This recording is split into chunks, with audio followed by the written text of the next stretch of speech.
Spoken ইংলিশে WH question খুবই গুরুত্বপূর্ণ।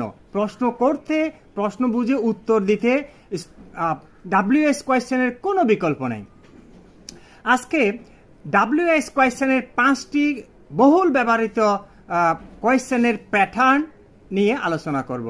প্রথমত হচ্ছে হু, আস্ক অ্যাবাউট আ পারসন, কোনো ব্যক্তি সম্পর্কে জিজ্ঞেস করা। What, ask about a thing, কোনো জিনিস সম্পর্কে জিজ্ঞেস করা। ওয়েন, কখন। আস্ক অ্যাবাউট টাইম, সময় সম্পর্কে জিজ্ঞেস করা। ওয়া, কোথায়। Ask about a place. Why, কেন।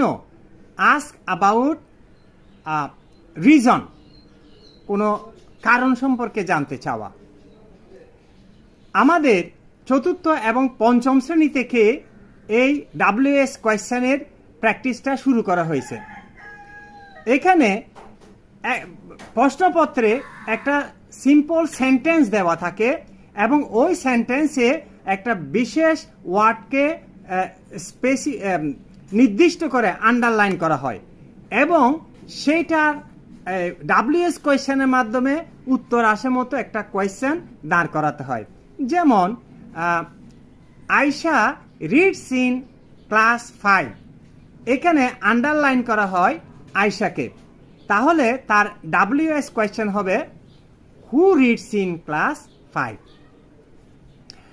What, Ayesha reads in class 5, এখানে যদি আন্ডারলাইন করা হয় ক্লাস 5, তখন তার WH কোয়েশ্চেন হবে what class does Ayesha read.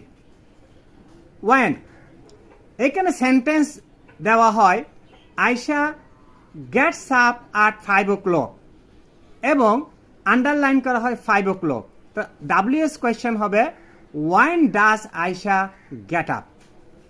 ওয়া, আয়শা লিভস ইন চিটাগং, এখন আন্ডারলাইন করা হলো চিটাগং। তাহলে তার WH কোয়েশ্চেন হবে where does Ayesha live. Ayesha practice English to improve her English, এখানে আন্ডারলাইন করা হয়েছে to improve. So WH question হবে why does Ayesha practice English.